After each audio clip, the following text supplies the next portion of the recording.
Hmm. Well, anyway, let's finish Cat's dream, and then we'll get on Charles' dream, which is how did you describe it, Charles? I mean, I'm not the end, but it has a lot of themes and motifs that we've seen over and over again. Kind of combines a bunch of the recent themes into one dream, and it's very clear and explanatory. Yes. In a way. Yeah, and it adds some really cool things too, like the number, the 1326. That's where my wife lives. 1326 Broad Street. You know. Anyway, Kat, let's go over your dream again. It was about where the, there's a group of people. We got to talk about the gypsies, and everything else. So could you just tell it again? And Okay. Well, I called it The Street Fight, and I'm in the company of gypsies. That's the title. I'm walking down the street with a small group of people, and I see a couple of my sisters and my brother amongst the group. I'm suddenly by a house, and it has like a small stone veranda, and I'm up in the house on the veranda, but my sisters and my brother and a couple of the girls are sort of just below me on the street. And I see a car pull up on the street, and a man jumps out and is very angry, and he's shouting at one of the girls. It's one of the girls' father. And he's saying stuff like, well, if you want to go and be with them, and then he sort of said about my brother. And then a fight breaks out, and I'm trying to get hold of my brother and my sisters. I'm trying to physically move them, but the veranda wall is in my way. Then I see my dad amongst all the commotion, and I say to him, his friend, the man that jumped out the car, had caused all this. My dad angrily says he's not my friend and disappears. I fear that my dad is going to look for the man, and then suddenly I notice they're all gone, and I am walking from place to place. I'm surrounded by people, and I'm invited into their homes, and they're more like gypsy sort of traveler types. And I go from house to house, but I've got to go and find my family, and that's the end of the dream. Okay, great. Find my family. Okay, all right. Well, let's now. First of all, So- it's this. Go ahead, Kat, Gary. you don't have this typed up though, where you could put it in the chat, because that would help beyond immensely. No, I don't actually. Okay. Well, I all can right, go let's- through it again if you want. Yeah. Well, let's just That- go over each part, and then you jump in if we. Yeah, fill in, because I got some of it down, but I feel like there's parts that I might have missed. Yeah, well, we'll just go through it. That's what I kind of did with Charles' dream. I broke it up into little parts. So it's called The Street Fight and hanging with the gypsies, or No, I'm in the company. of and in the gypsies. company of gypsies. Okay, now you're walking down the street with a couple of your sisters and your brother. Yeah. And some other people. Yeah. Okay, that's right. Now you come to a house that has a small stone veranda. So Yeah, it's yeah. sort of like a patio, Yeah. but it's has a I've seen those, they're kind of like but it has a stone wall now separating you from the street, Yeah. where your sister and brothers and some other people are. Yeah. All right. Yeah. Okay. Now, so up till now, what's happened is, we're just moving through some psychic space, and we're in the company of our family and some other people. And then suddenly now we become separated from them by a sort of a sacred space, not really a sacred space, but it is a space that is set off with a wall. So it was it a square porch or a, do you remember the shape of it or? It's kind of like one that goes round all of the house, so it's not Okay, so it's square, a, but it's a yeah, and like a rectangle type of thing. yeah, a wraparound Yeah, that's it. veranda. Yeah, we call it a wraparound porch or whatever, but this one is stone. Yeah. So, yeah, okay. It kind of reminds me almost of that house that you saw in the other dream at night with all the 1920s cars. Also had a wall around it. Okay. Yeah, that's right. Yeah. Mhm.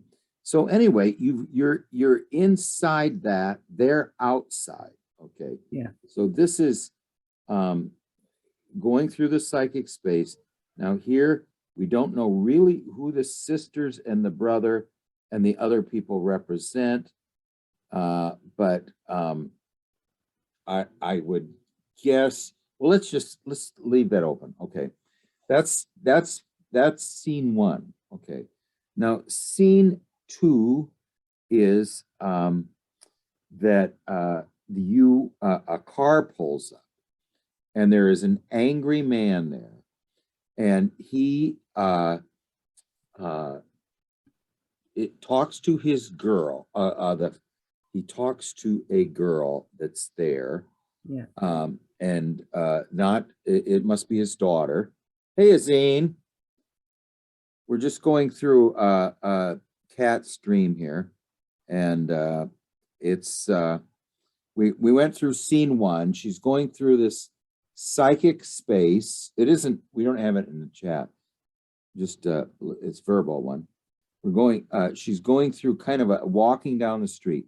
Now she's walking with a couple sisters and a brother and some other people, and then at some point there's a house with a small stone veranda, and she is behind it now. So she's separated in this space, and really is isolated from the action. She's almost becomes a participant, not a participant, but a witness, not a participant. Okay, that's scene one. Scene two is a car pulls up, an angry man gets out, and his daughter is in the group, and he says, well, if you want to go out with these people, and then he points at her brother. Okay. And at that point, a fight breaks out, and Kat tries to go and pull her sisters and brothers away, but she can't get to them. You know, now my wife has these dreams too, where there's someone in trouble and she can't get to them. You know, and it is sort of a it's just a scene. Usually it was her brother. Her brother was dying and in the street, and she just kept hearing it and hearing it. And finally she goes, sees him there, can't help it, you know. So anyway, that's the second scene. We're in that kind of a space. We can't get out to help them. Okay. And now, how did the fight resolve itself? I don't actually know, because Okay. then I saw my dad amongst all the commotion. So yeah. And sorry. And then at some point it was still going on, but I managed to have him to the side, and I got and say to him, like, your friend caused all this. And then Not my friend. Yeah, he's not my friend. Now But that's so important. It was all sort of, then they disappear, every single one of them. Okay, so isn't that funny? Okay, so that's really the end of the first three scenes, and it's really an eerie statement, you know. Well, the yeah, fights. because sorry, because in the actual fight, you know, like in cartoons, if Mhm. there's a punch up with Tom and Jerry or Woody Yeah. Woodpecker, there's that cloud of Mhm. smoke or something around Yeah. them. That's what was going on, because I just kept seeing fists from these Yeah. feet and things like that. It Well, wasn't that's exactly bloody what or anything. there's just a cloud and you see fists Yeah, and sort of in exclamation points flying out of the cloud, yeah, you know. kapow or something. Yes, exact pow or something. And so that this just a great commotion. Now, so in other words, the whole scene we're talking to the second scene, Azine. The first scene is just she gets separated from walking down the street with her two sisters and her brothers and some other people, get separated behind a small stone wall, kind of a wraparound porch that's going around a house. That's scene one. Scene two is a car pulls up, an angry man comes out. He says to his daughter, why are you hanging? If you want to hang out with these people, and then points at her brother, and then really everything disappears into a big cloud of fight. So now there's just a big cloud of fight. You can't really see who's who. It's just a cloud of fight. Okay. And then she sees her father come up. Now this is really important. She sees her father come up. Now there's this cloud of fight. So there's just this, just sort of just great, a great disruption. It's an emotional disruption. It is full of aggressiveness and anger. And now, and her father comes and Kat tells him, your friend caused all this. And then he says, he's not my friend, and then everything disappears. I mean, it's sort of almost like we kind of lose consciousness or something, don't you think? Or it just, we suddenly have moved to another place. Yeah. Yeah, okay. All right, so that's the end of the first part, okay? Now, in the second part, hi, Tim. We're just going through a cat dream here. The second part, after this first part, we are just wandering through the city with all kinds of people. And suddenly we get into the company of gypsies. Okay. So we're in the company of gypsies, but there is we at the back of it, so somehow we've got almost magically separated from our family, and we say, I've got to get back to my family. And that was the end of the dream, right? Yeah. Did we miss anything? No. Okay. All right. Well, this first part, from that, I mean, this sort of describes a situation. Now, my tendency is not to get too literal on things. I think the more literal you get in dreams, it is I just wonder, does the psyche really mean to be that literal? So anyway, we're in.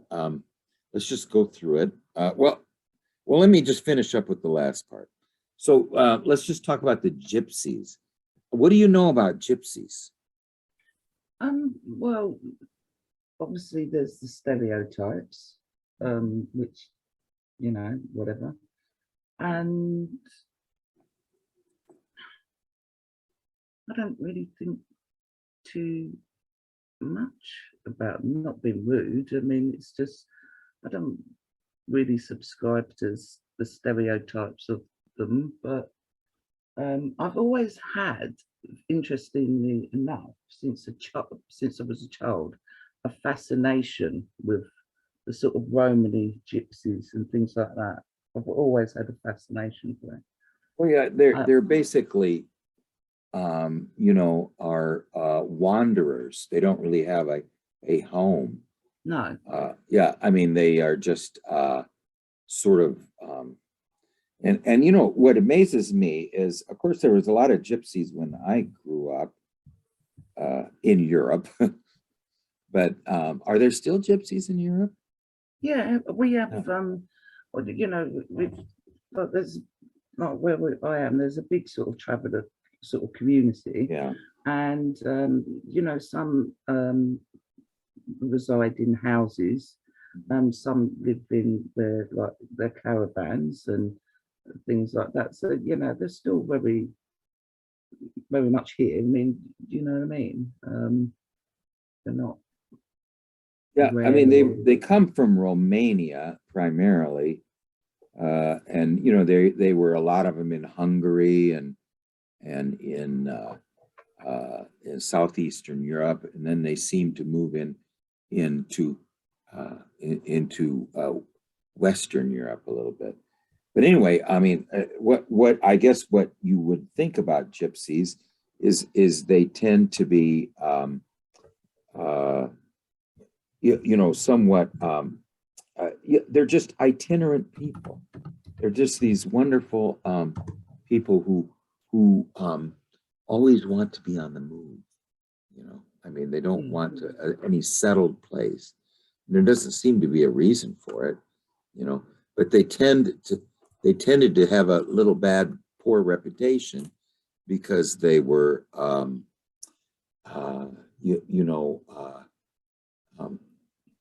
tended to go and try to cheat people, or you know, they go into a place and do something they needed money or needed food. They're And, also yeah, go very ahead. expressive and artistic. Yes, they are. They play Musical. very musical dances. Yeah. They tend to wear very flashy clothes. And I you know. think they have I don't know, I think they have like a lot of storytelling and like oral tradition and like a lot of history passed down, like not through writing and just orally. Mm. I think so. I mean, And they're not Romanians. Their actual language, they're saying, comes from the Indian subcontinent. So, Azine, they kind of almost are from a little bit east of Persia, probably originally, but then moved across somehow into Europe. I don't know. But anyway, they are a very romantic people. They're a very they're just a big contrast to the fighting crowd here, and it's quite a romantic crowd to get involved with. Yeah, but you have insane that they have the boys supposedly are taught like bare knuckle fighting and things like that, and in a lot of respects they are probably seen as I'm not saying that they are, but they're literally seen as more like antisocial because they choose to live the way that they wish to live. Very independent. Yeah. Right. Well, let me just summarize it one more time, just since Tim came in there. She just walking down the street with her. This is part one. Walking down the street with her sister and brother and some other people. She comes to a house with a stone veranda. Suddenly, she's standing behind the wall, this low wall, and is separated from her brothers and sisters and the other people. A car pulls up. An angry man gets out. He accuses the girl of hanging with the wrong crowd and points to Kat's brother. And then a big fight breaks out. And she says it's like a cartoon fight where they're just a big cloud, and every once in a while you see fists coming out, you know. And so that was sort of the culmination of that episode. And then her father comes up and she says, your friend caused this. She says to him, she accuses, makes an accusation. And he says, he's not my friend. And everything goes away after that, disappears. Then she finds herself in a street place amongst the gypsies and knows that she needs to get back, but are you kind of lost? Yeah, it feels like I'm lost in the Okay. dream. I'm definitely trying to find my way. Yeah. Oh, all right. Well, let's see if we can figure out the symbolism of this. Charles, I'm just going around. What do you think, Charles? I know it's really interesting that just this idea of being with the family, and then there's a conflict, and then you're separated from the family, and kind of like with this new gypsy family trying to like either find a new home or find your way back home. But that one group of people gets replaced with another. And I don't really know exactly what to make of that, but maybe a sort of inner, kind of like the inner family dynamic is disrupted. But there's like, the way I put it to myself when I first heard the dream was like that there's some type of sensitivity of something inside that was like touched by this man saying like, oh, you're hanging with the wrong crowd. Because that's, I mean, is that really fighting words? It seems like there's something very sensitive that was touched upon in order for it to escalate to a fight like that. I think it was the way he come out the car, because he literally jumped out the car and was so aggressive. That's what made it sensitive, if you see what I mean, because he literally came like a force of nature. Do you know what I mean? So it's like, okay, and my brother, he wouldn't have had none of that. He wouldn't have walked away from something like that. So I don't think any of us, me and my family, would really. So it was very aggressive. Yeah. And at the end, that you're sort of identifying with the itinerant people, you know, something to do. What about the itinerant people is related to this first episode? Gary, what do you think? So when the man jumps out of the car and the group of the people, are the gypsies also in that group? No, they're not there. They're only seen in the second part, as far as I know, right? Is that right? Yeah, they're not in the first part at all. So in the first part, it's mostly your family, or is it family and friends? It's right, it's me, my brother, and my two sisters, and there's two girls and this guy. And then right at the end of the fighting, then that's when I see my dad. Yeah, I mean, you know, I mean, that part sounds to me like just, you know, it's like our family history always has its, you know, its influence in our psyche. And that's the thing that we always have to resolve before we can really even, you know, truly begin the work of individuation. So that's almost like elements of that are now coming up. And you know, and you're just seeing elements that don't fit now, you know, and that's the, you know, maybe the, you know, the paternal part of it is, you know, you're seeing it in a different way. But I don't know, you know, I'm really struggling with this one. I'm just not getting much. Well, you brought up something really good to me, Gary. Is there's two aspects in that dream. First, a close relationship with the siblings, but a very troubling relationship with the father. Okay, one where he's his aggressive the aggressive attitude of youth that happened in our youth was either the caused by the paternal aspect or his friend. So we're making this accusation that this tumultuous childhood that we had was the result of an animus or a paternal figure, you know, and he denies it.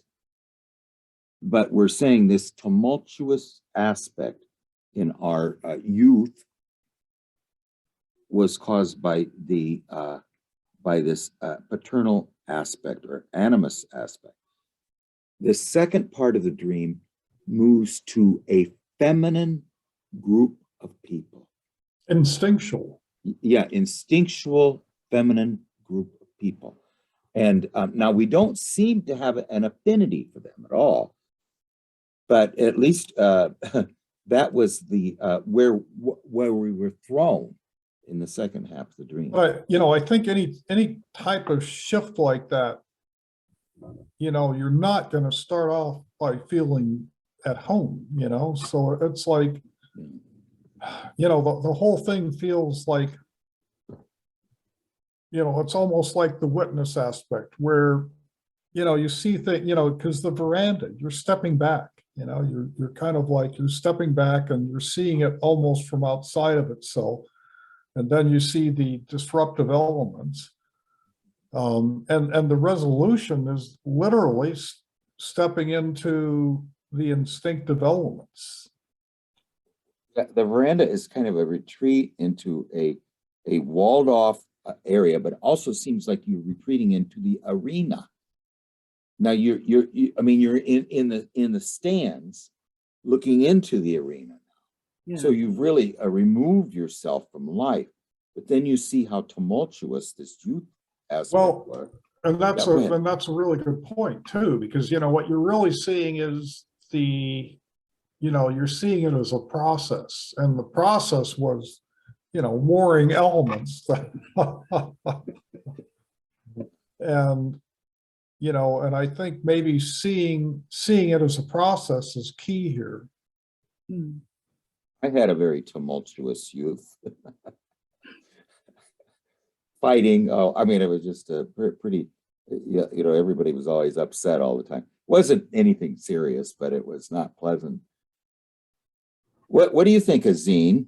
I think we're getting close, or we're getting closer. Hello, everybody. Hi. I think this dream is about individuation process. And I think the first part that you see your siblings, it's about templates, like familiar, anything familiar. And then you are separated from them. That means you're individuating. You're going through individuation process.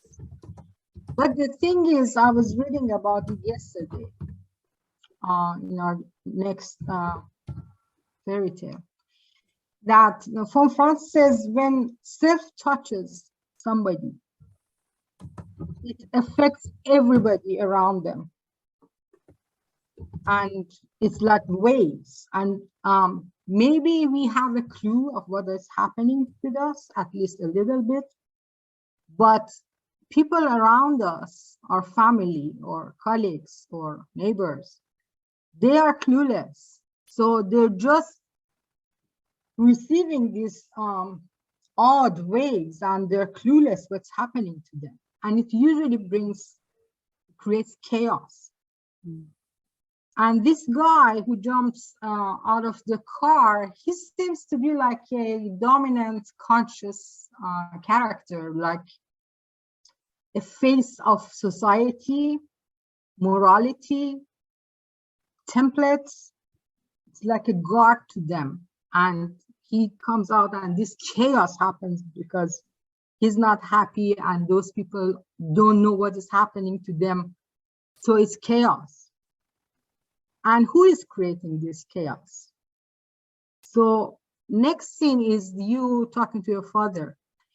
Father, you can interpret a dream in multiple layers. You can go for association and find what is specific about your father or the relationship to your father. But what I see here is an archetypal element that can also be representing the self, father. So this friend can be you. Yet it's not saying that you created this chaos, but it's implying, I think, that he says it's not my friend, and then this friend has created this chaos. The other you, maybe a part of you that is more individuated or something that you're gonna be, I don't know, or your past, or it's a part of your individuation process. And the next thing with the gypsies, I think they represent chaos, and they are anti-society, anti-templates. So you do not feel at home with them as well, right? You don't feel at home with the gypsies. So this individuation process, we may go against society, but then when we proceed on the individuation process, it's not about anti-society characteristic or attitude. We get less against templates because we're finding ourselves.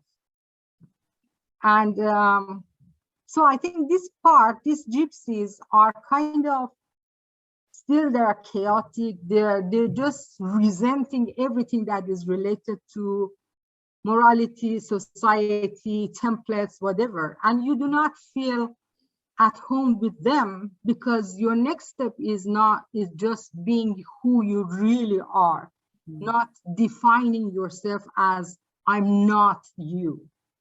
You know, we start with I'm not you, I'm not my family, I'm not going to do this like everybody else is doing, just against everything. But at some point we go beyond that. That is not about being against templates, it's about being who you are, and maybe a part of you is in harmony with some kind of templates. So I think it's a next step, or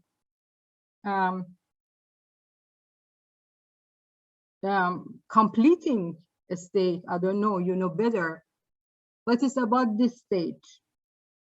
It's a history of your individuation, like the chaos that was created, and then the rebellious, and now you're just yourself, and maybe your people around you, they got used to these different waves and this different frequencies, so there's less chaos. I don't know.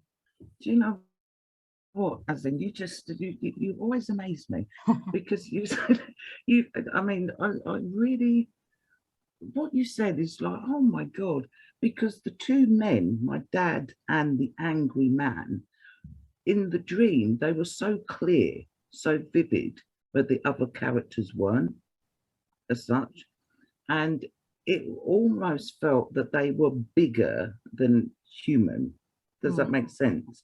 Like their feeling. So I totally relate with what you're saying. And also, I honestly felt, well, again, I was like the odd one in the family, if you see what I mean. Just thoughts and everything else. And I had a bit of a, you know, family is family, but it's kind of like you think differently. So you're literally odd. You're the odd one out. And it's the same with like the gypsies and everything. They're odd. They're not part of whatever. But now, when after hearing what you said and what everyone has said, really, it's kind of like I do feel it's bigger than what I first realized, because it is about not identifying us and them, they're this and that, or even being angry about it. And I'm finding a lot of things personally that people get upset about, I'm finding quite petty. But at the same time, I know it sounds silly in some ways, but in other ways, it's I kind of have had a worry, not, well, how do I relate to these people now, my family and everything else, when I feel so different? And I have struggled with that. Do you know what I mean? And You're a gypsy. You're a stranger in your own land. You know, the gypsies are these underground, they're kind of a stranger in their own land. They're there, but they don't really belong. You know? yeah, So definitely. there's that, yeah. So it seems like that see, what I sense is a very strong ego, a very strong cat ego in a lot of your dreams. But I also sense a fact of I don't really belong here. Yeah. You know, this is not my native land or something. But Yeah. now in the case of the gypsies, they don't have a native land. They're anywhere. You know, they're always, what was it that one guy says that that we are all orphans. Every one of us is an orphan, you know, who is you know, is somewhat of a, but I think that what the second part of the dream is saying, that you are a gypsy in your own family or something like that. Yeah. You know, I think she was. I think she was the part. But something that just I thought about it right now. Individuation. We said undivided, right? So at the beginning of the individuation process, we feel different from others. It differentiates us from others. But then when we proceed on individuation, we go deeper. We found connections through archetypes. And you just feel like everybody else, but very different, you know? So individuated, we can say that integrated, but also we are not divided from others. We are just like everybody else. When you go deep, very deep on the archetypal level, it just, you see the mother, you see the sadness, you see the fear, and all these human basic elements, feelings, and energies. We are one with each other. We are undivided. But that's a circle, a whole circle. You differentiate, you separate from others, and then I think you are in the second part of the circle. You're going back to feeling maybe things that are common, but from a very deep point of view, lens of depth or something.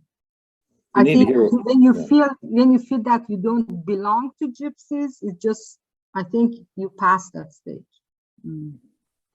But it's interesting that it's, as you said, it's all coming back round, because I, you know, no disrespect to my mum and dad or anything, but I literally felt like I was an alien dropped in the family.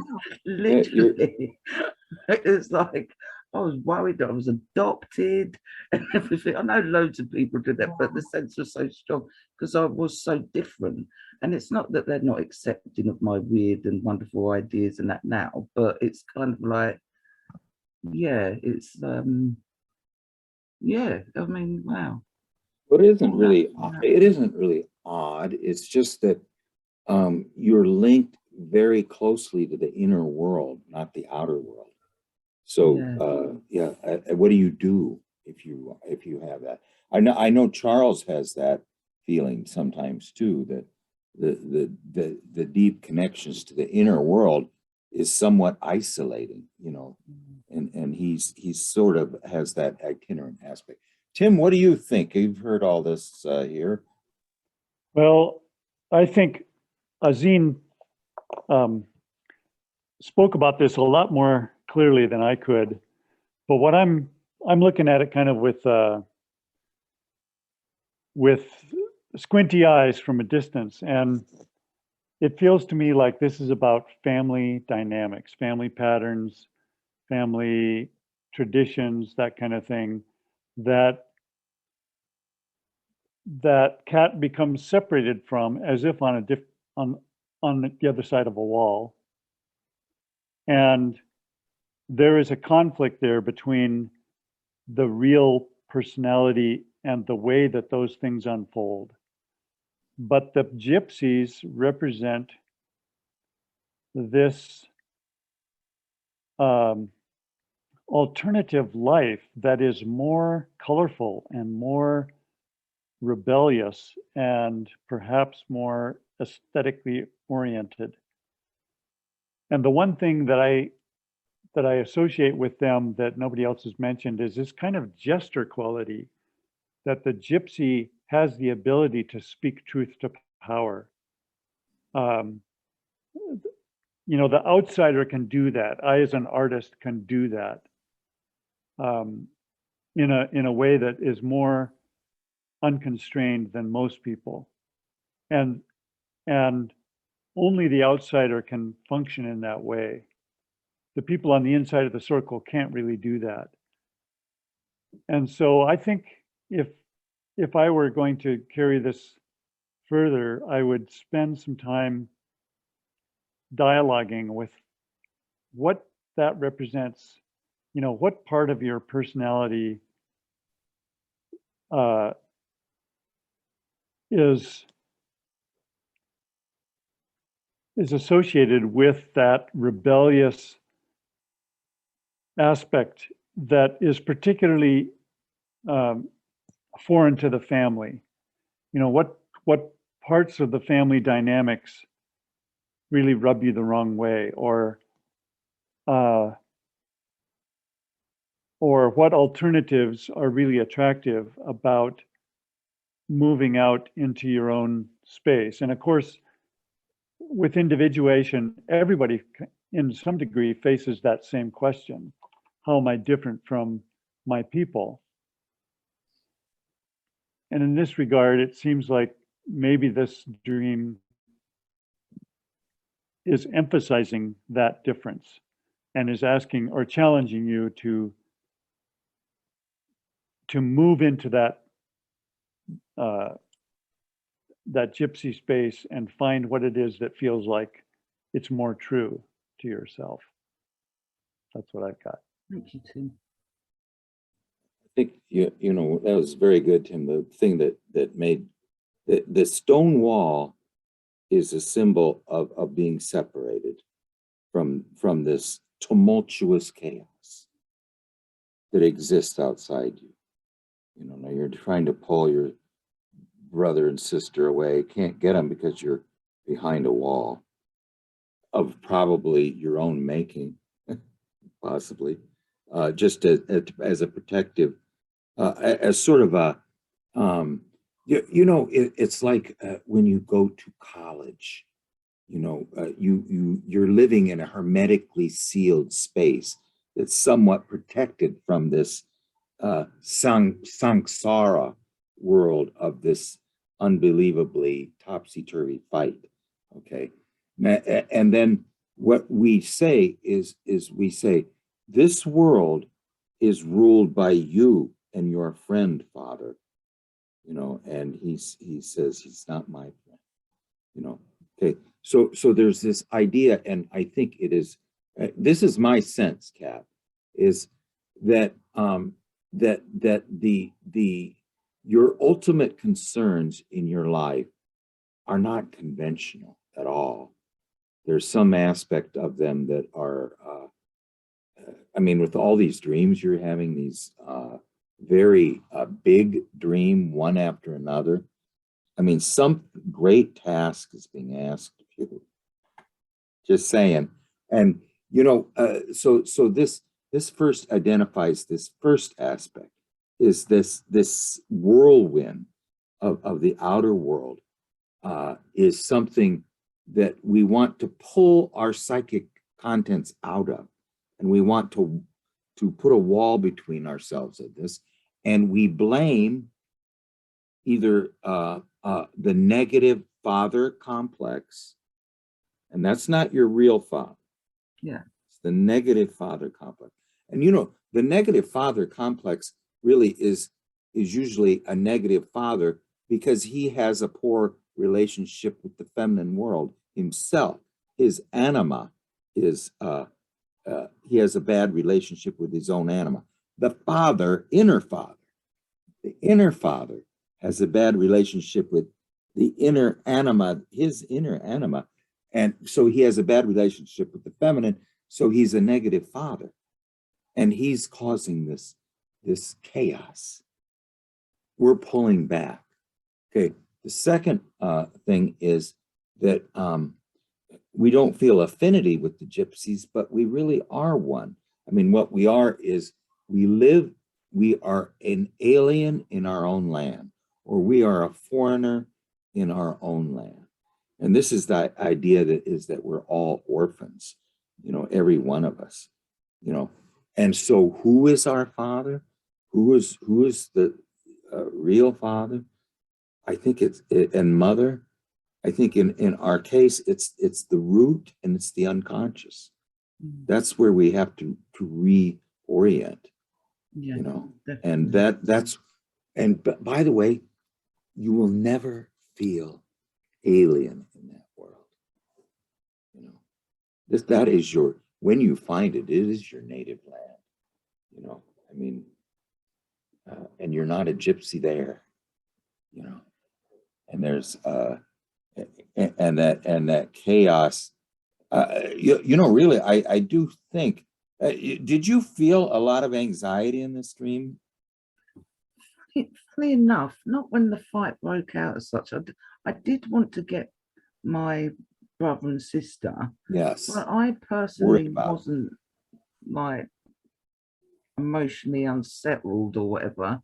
The only time I think was when I tried to because when my dad said he's not my friend, and then I was worried about my dad going and beating up this bloke, but then they all sort of disappeared, and I wasn't, again, yeah, I was quite sort of calm about everything, really. You're filling in some details too, that you were worried about your father getting in a fight with this man or something. Yeah. That was well, anyway, I think that yeah, I does anybody else, Gary or Charles have any, or Azine have any comments? I had one thing I wanted to say, just very little. You know, when a scene started to really illuminate things, an idea came to mind of just like, you know, differentiation and separating yourself from the chaotic family dynamic to, you know, so you can be yourself. But it's just interesting that this fight played out in the form of this like cartoonish, just undifferentiated mass of combat. And you could have got caught up in that, in this undifferentiated mass of combat. And so, yeah, this wall, the Miranda, or whatever it's called, helped you retain your individuality. That's just a thought I had. Yeah, well, thank you, Charles. Any other thoughts? To be out of it. What do you think, Kat? Could you kind of sum it up at what you've see? all given me a lot of food for thought, because at first when I had this dream, I was like, really, I don't get really anything out of it at all. And again, it was kind of like the two real vibrant or characters was the two men, like my dad and this bloke, and they just seemed really more than human in their manner, and certainly the aggressive bloke, and even my dad when he said he's not my friend, the force of that, it felt more than human, almost non-human, but coming through a body. And so I didn't really know what to make of it. And it was only like what you've all been saying, and especially Z, it's kind of like, my God, it is bigger. And I can't explain why, but I just feel a response in my cheeks and my solar plexus that this is what you're all saying, and especially what Azim's saying is true. And there is a thing about, I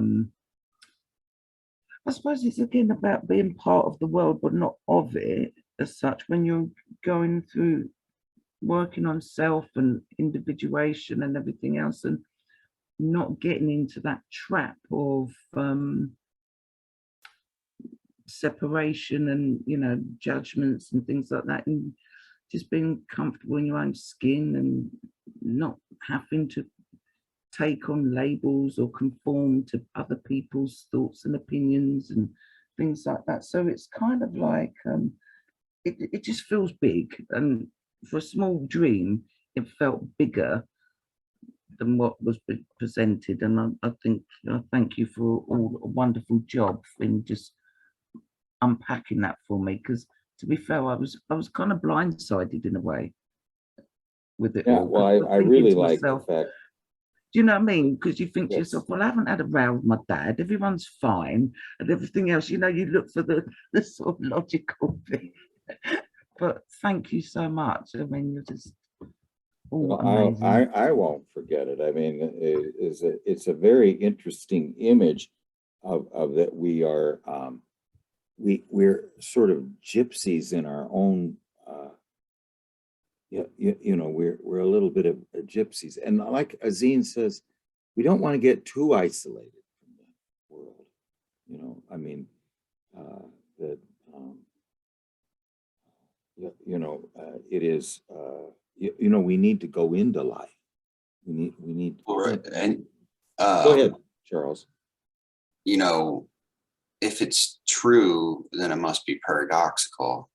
Yes. Paradoxical must be true. And to be an individual, you have to have a relationship with, you have to be part of the herd, part of the crowd, Yes. in order to be an individual. Well, that's what Jung said. You could never leave the warmth of the human herd. That's how he actually put it that way. That you needed to stay close to the warmth of the human herd, no matter how special, or different you felt, Unless they kick you out. Well, yes, unless they kick you out. Well, they don't really accept it. So it is, they just eventually just, I don't know. I mean, what they used to say, and it's not any aspersion of, what was it? Why you need to be silent? Why that woman need to be silent for 6 years?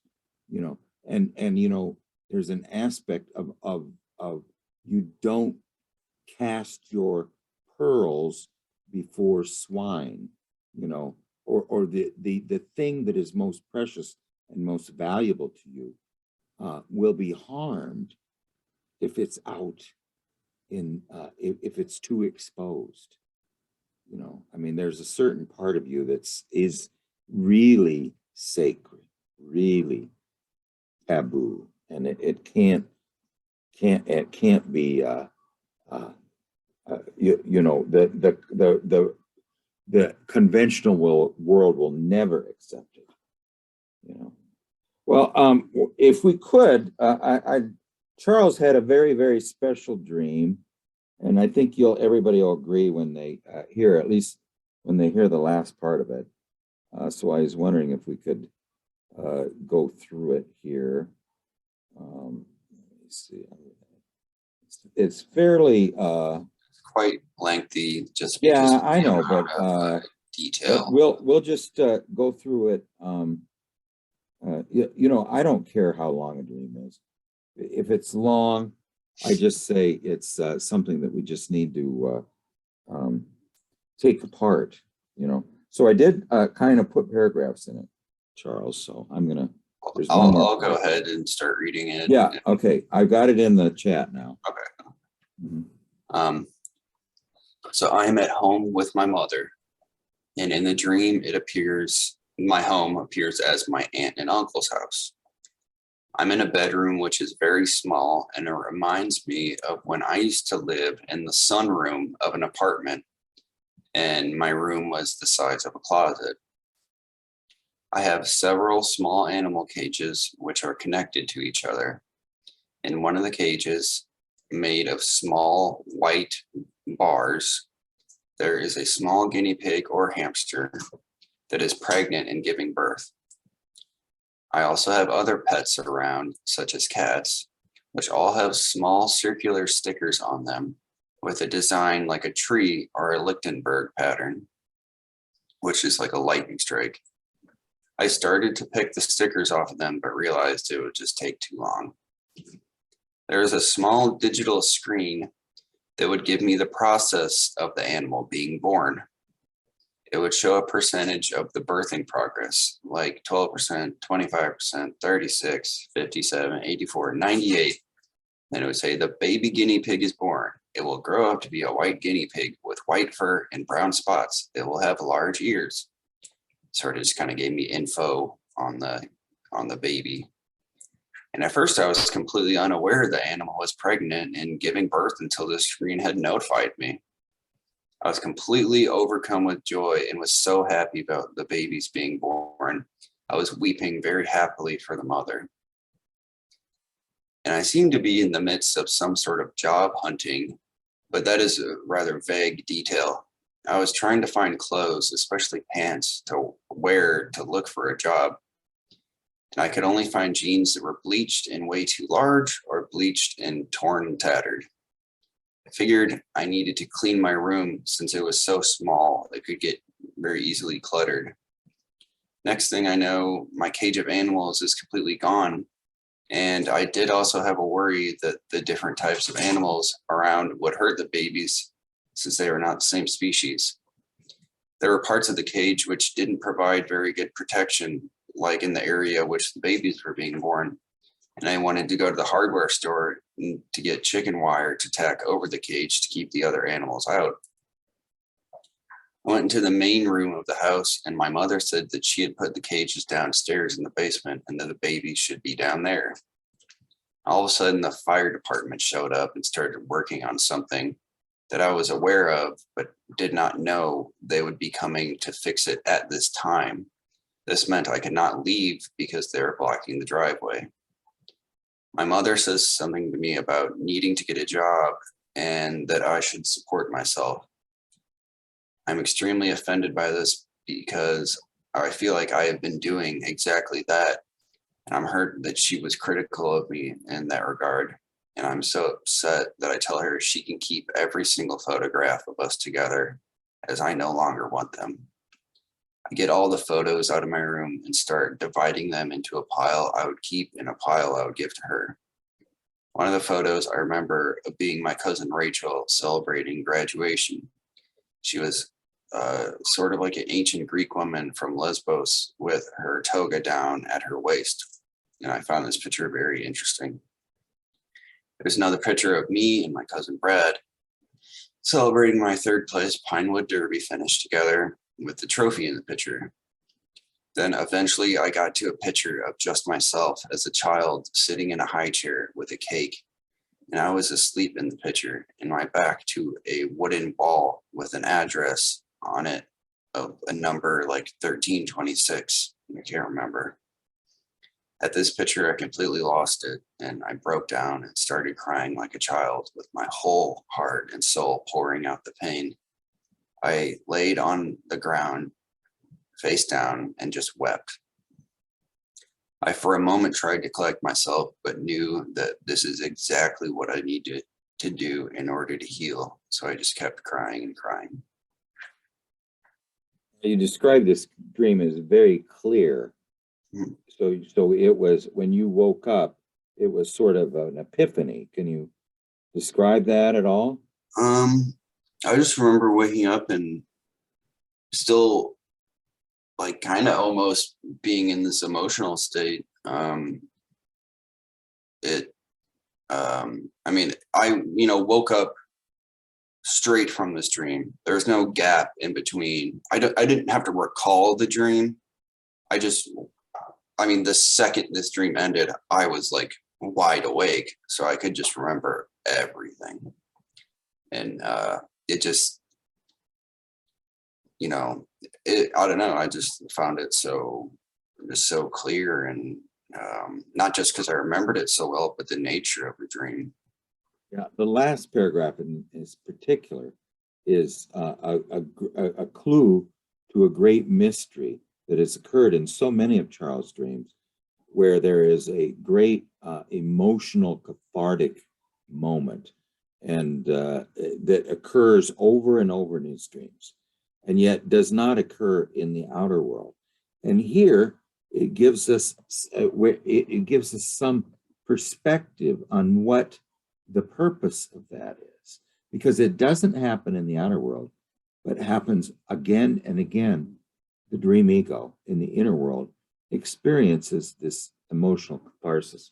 But let's just quickly go through the images. First, he is, again, his aunt and uncle are the mother's sister. There's an aspect of the mother world that is sort of childlike. It's not really mother. The mother is almost as much a child as Charles is, and she's not very maternal at all. Would you describe it that way, Charles, or how would you describe it? Your mother has never been very nurturing or maternal, has she? Your physical mother, I guess. Yeah. I feel like she's in a way kind of a stranger to me. Yeah. I realized recently that, I was at the age of 9, I was essentially an orphan. Yeah. For all intents and purposes. This is really unusual, is that when we're a child, we project a divine image on these young little girls, who maybe really weren't ready to be a mother, and yet they have this divine image being posted on them, and then at some point, but they're not. They're just a poor little girl, that just happened to have a child, so it's sometimes a little bit of a tragedy. But then again, this image, and this in Charles' dreams is always very important. It doesn't, his instinctive animal is tends to be not very developed, not very differentiated, and seems to be focused in this realm of guinea pigs and hamsters and that type of world, and very, very, reproductively fruitful, but it just has been in almost every dream. Sometimes they're swimming in water and can't find earth. That, I think you moved on from that, Charles. Now, then there are other pets around with cats who have designs like a tree or a Lichtenberg pattern. Now, a Lichtenberg pattern is what's left over sometimes when you have a lightning strike wood or something. It looks like this. It has this tree-like structure, but basically that's the flow of energy through the wood from the lightning strike. It's really producing what are called fractals. Anyway, so the feminine world. Now electricity is pretty important to you, isn't it, Charles? You have a this idea of electricity is sort of has a divine aspect in your world. I mean, it's just always been something of great numinous quality. Okay, and now the feminine feline world, which is a little more feminine. You know, the hamsters and the gerbils and the hams and the guinea pigs tend to be a little, so almost asexual. They don't really seem like they're male or female, you know. But the cat tends to have a feline character, unless it's a cat in Dawn's Stream.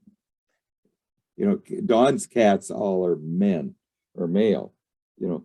But anyway, it has this symbol of the flow of energy on it, and it is so pervasive. There's no time to remove it. Okay, all right. Now then, there is this joyful aspect of the pregnant or the birth of new life. Okay, in this sort of God animal that we have, you know. And we are again overcome with joy and just weeping very happily. Okay, that was scene. That's pretty much the first scene. So you got the cats and the pregnant guinea pig, and in the house of the mother in a small room. Okay, then the second scene is something to do with job hunting, and the fact that you know, remember the great mother told us when we're running on all fours. Now this happened twice in two different dreams, but this one dream, Charles is running on all fours through the forest until he's startled by an absolutely beautiful woman, and he stands up, and then the great mother comes over and says, "Do you like that girl?" Charles says, "Yeah." She says, "Well, I think you need a new suit."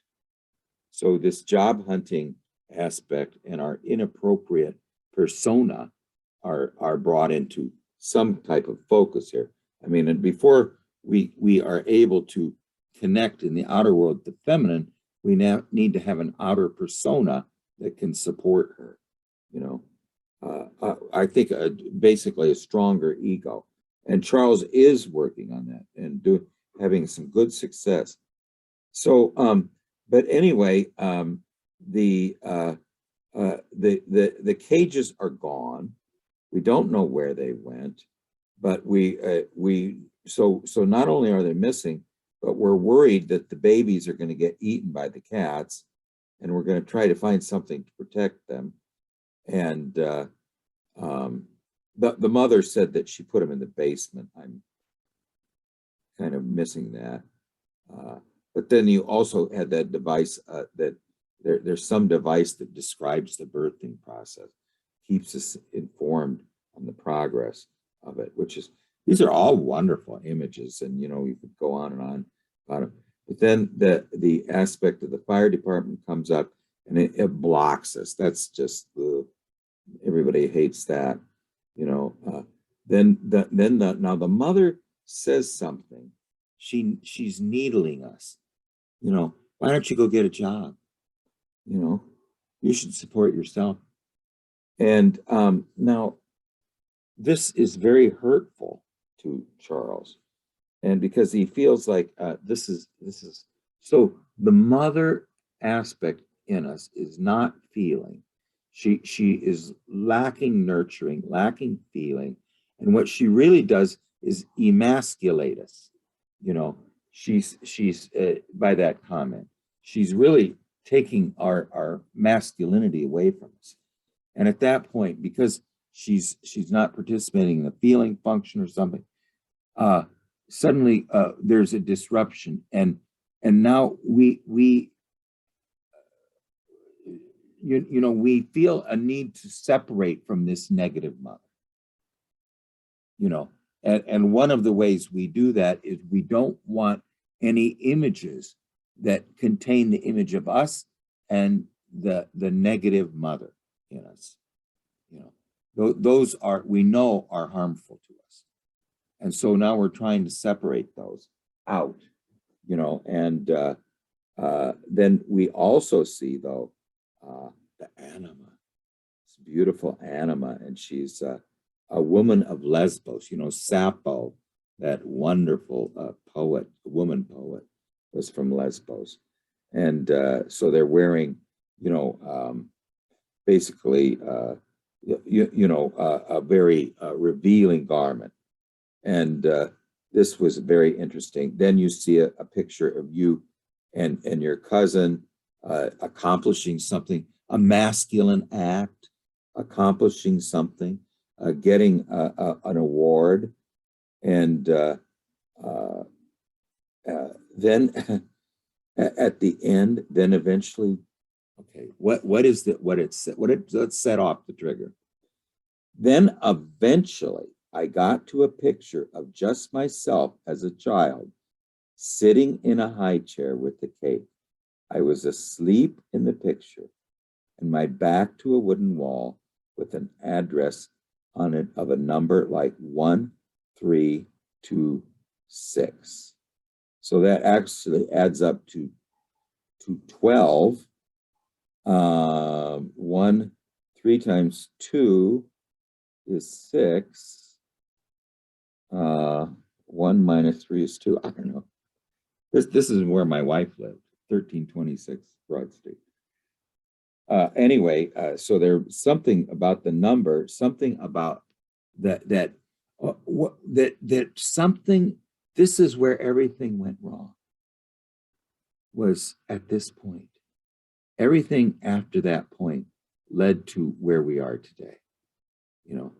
And so this was the painful moment of a misbirth.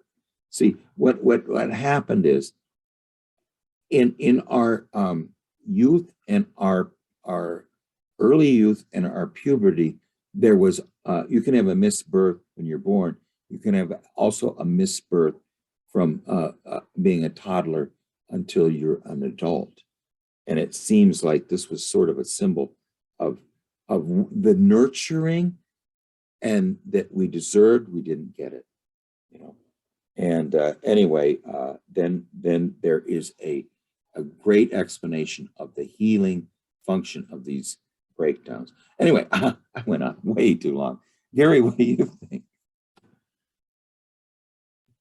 So I just wanted to check, Charles. You had a great revelatory feeling at the end of this. Was that mainly from the feeling function of the connection to this child?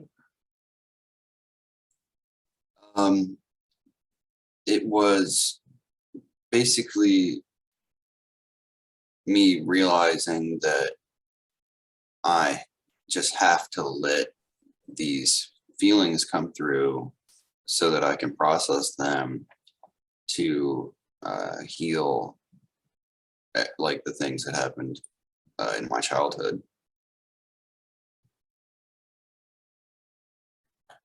Yeah, I mean, I think, that might be the biggest thing out of the dream, and it's going to be past anything that, that we're going to say is because, for puers, connecting to that feeling function. And, that is the critical piece.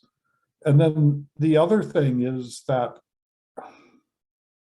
in that feeling function, at the end of the dream, it's obvious that you're feeling a lot of self-compassion.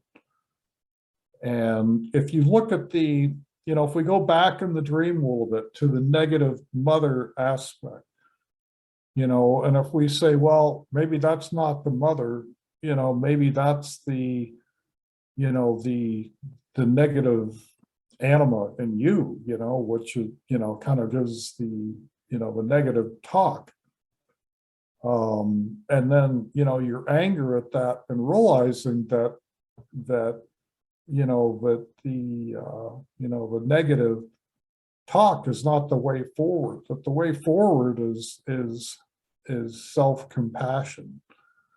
and separation from that image of, like, you know, where you say, I'm taking you, literally you say, I'm taking you out of the picture. I am separating from you, you know, I mean, what a critical aspect.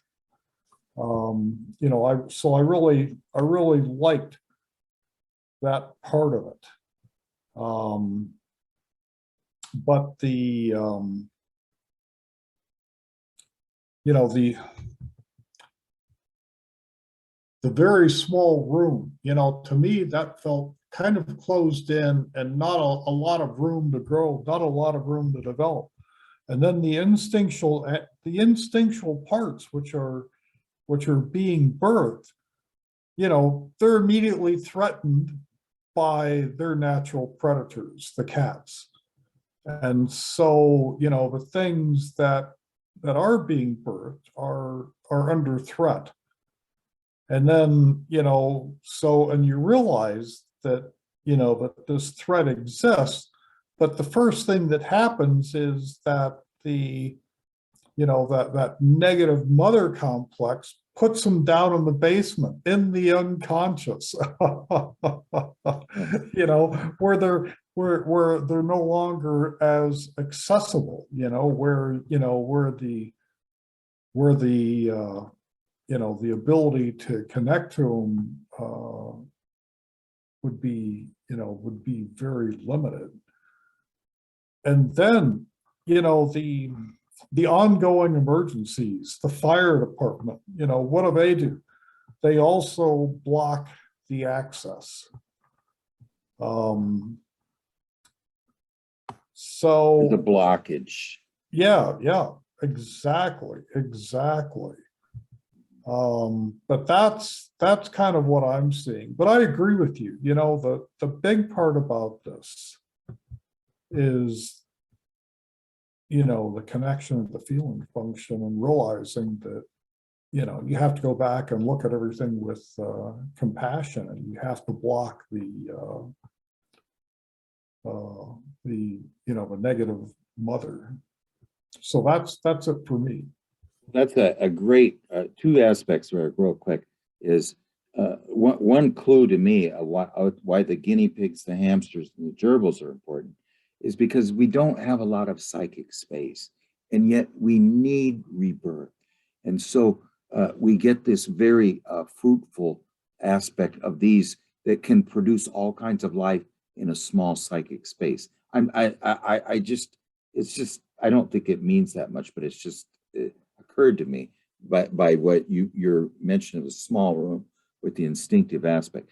And now Gary, you may remember this where that Lee Holden has the diamond, and then he sends the love of the heart out into the world. And then what does he do? He comes up with the lotus of compassion for ourselves too. So it's love to the world, but also self-compassion. So I really think this is a breakthrough on the self-compassion, what you were mentioning. What do you think, Azine?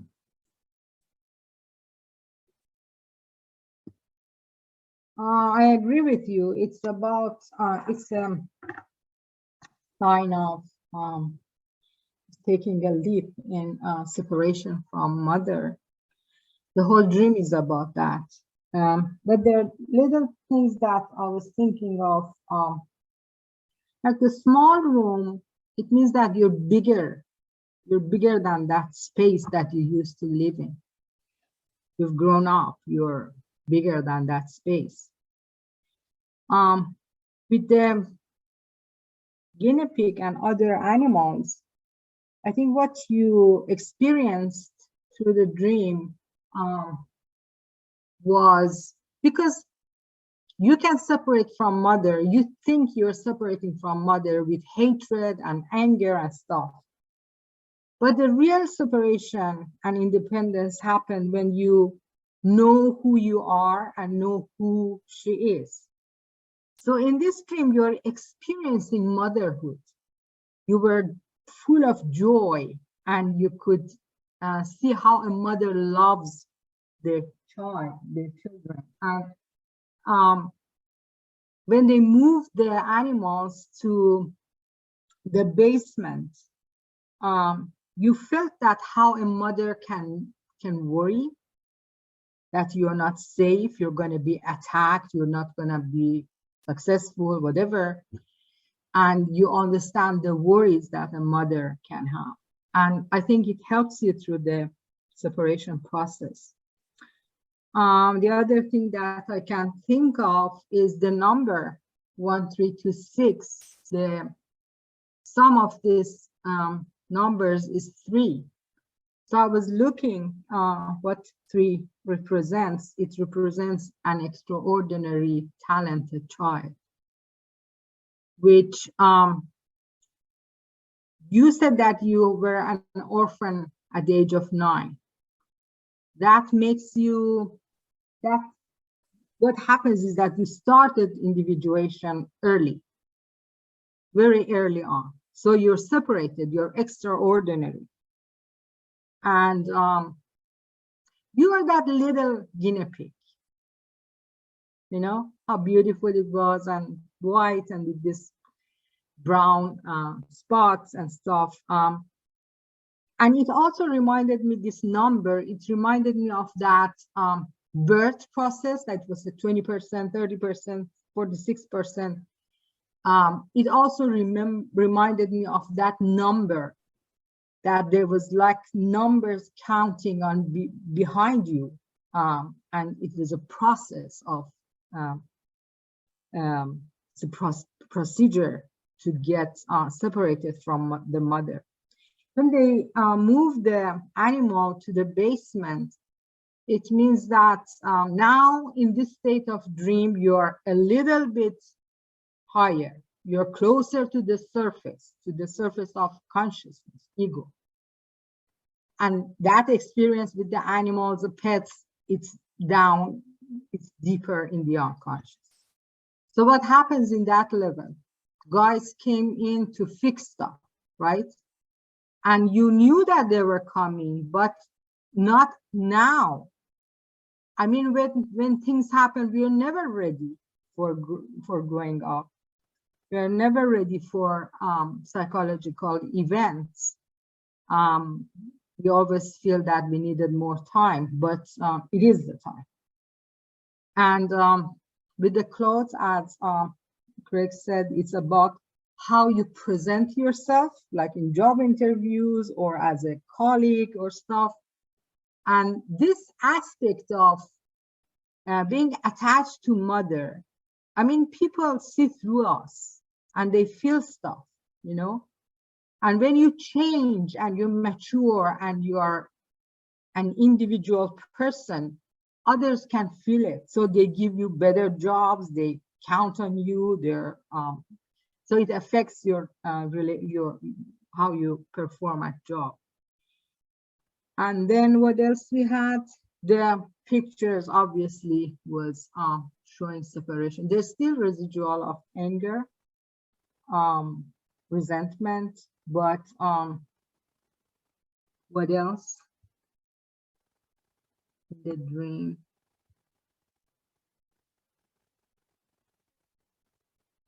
Anything else that you think that did anything ring a bell?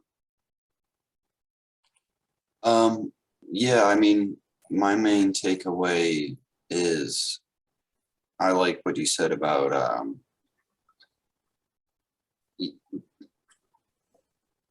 more what's the word I'm looking for? A better way of separating from the mother is knowing myself and knowing who she is. Because as a person, right, not just your mother. Right. That's my main takeaway from what you said. Thank you. And do you think when you woke up, was there a feeling of feeling free, released? No, I mainly woke up with the sort of resonance of uh, being in the same state I was right at the end of the dream, just the breaking down and crying. I woke up with part of me still being like that. It was sort of resonating in me still.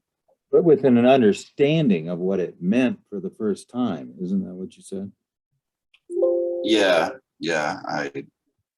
And it's interesting. I actually have a breath work class that I'm attending tomorrow night, and I found out about it through somebody that had done it with this exact instructor. And I did it because I signed up for it because he says it's like one of the most intense emotional releases that he's like ever felt. And he's like, he just said so much just came up and came out of him. And it was an incredible emotional release. So that's why I signed up. Now, so you'll be doing it in the outer world too. Yeah. Right. I got to let it actually come out. And We better also hear you got into this welding program, right? Yeah. Yeah. That might be a parameter. We better hear what Tim and Kat have to say.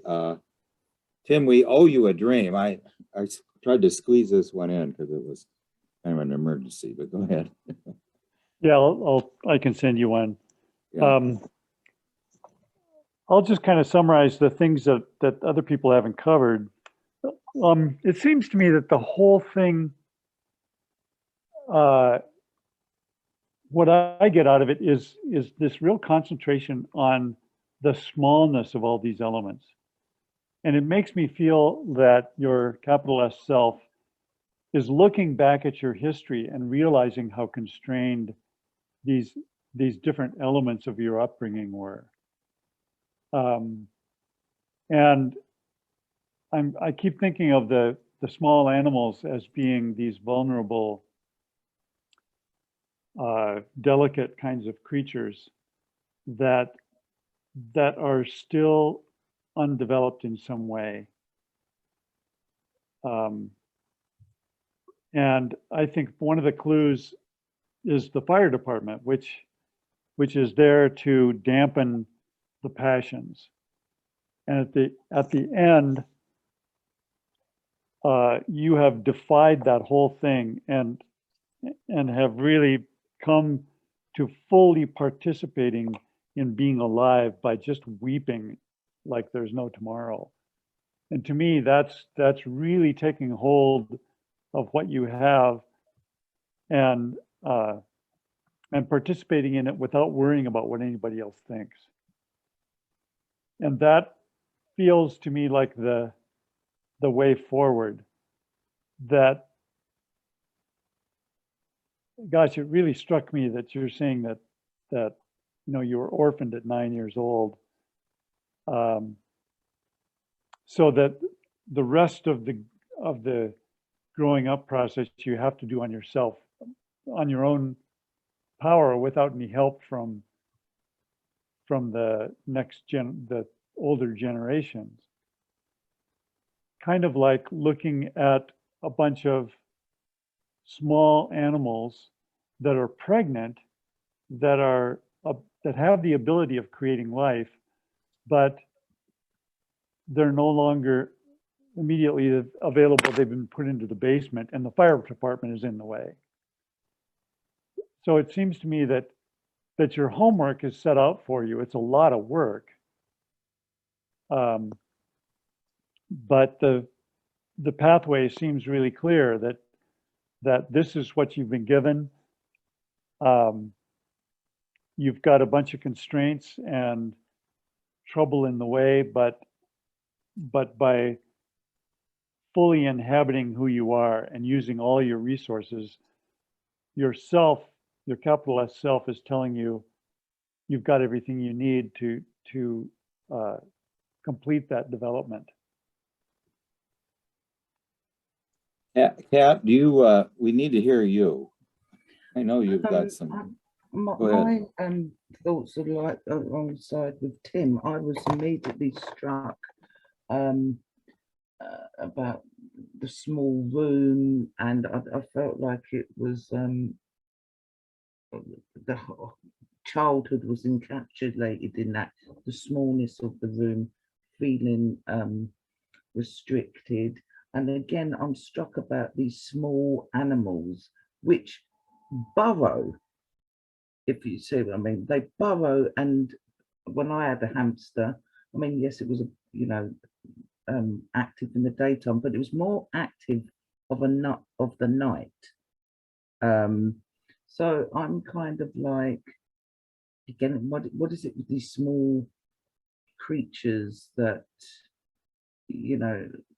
they seem like they burrow, they, go underground, naturally, if you see what I mean.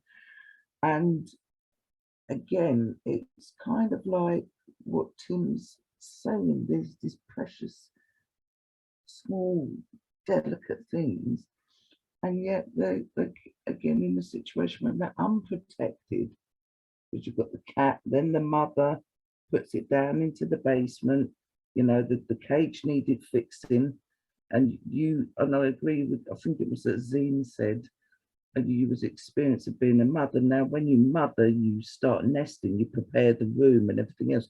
You was prepared to fix the cages, etc. And you went to go to the hardware store, and then there is the fire truck in the way. And then you find that your mother's put them down in the basement, again, just sort of discarded as such. And I wonder if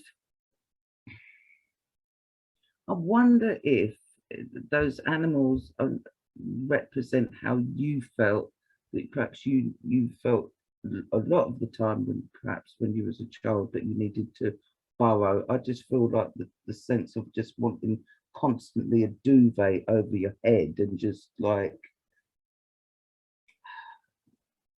the feeling of being in a cage and there's nothing you can do about it.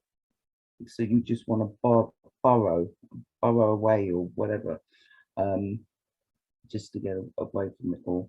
And then the last part struck me there's loads to it, I mean, obviously, but the last part struck me in the fact of the looking over the photographs. Now, looking over photographs, to me, naturally, I feel like there was some kind of death going on, and hence the big sort of emotional reaction, that like a release, of letting go. That's what it felt like to me. A part of the old self had died by looking through those photographs, reminiscing, having the nostalgia as such, and then just the realization that it can't be how we always want it to be, how we idolize things, and perhaps just that really allowed for some very deep emotion to come up and be expressed in the dream. Well, we're going to have to continue this discussion because I'm having more thoughts about Kat's dream, and I'm having more thoughts about Charles' dream. But now they requested that we have a session a little early, so we were wondering if we could do the second session on Saturday at 10 a.m. Chicago. But however, if anyone has a dream they want to discuss on a Wednesday night, just send me an email, and we can have a special session. Like Tim, if it's if that's not a good time for you, Tim, tell me if you're available on some Wednesday. We'll start up. We'll do one. Well, actually, it's probably a little bit easier for me on Saturday morning. Yeah. Well, the thing is, all these people in Europe, particularly Dahlia, I don't know if anybody was here when Dahlia was here, but she just has some wonderful dreams. And Kat, if you're available, that would be great too. I think it'd be probably 3 or 4 p.m. there. Okay. Yeah, cool. Yeah. Okay. All right. Well, thank you very much, guys. Well, and thank you, Dawn. Thank you, everyone. Keep your good comments coming. Okay. Yeah. Gary and Charles and Azine. Thanks, Thanks, everybody. Thank you, everyone. Take care. Good night now.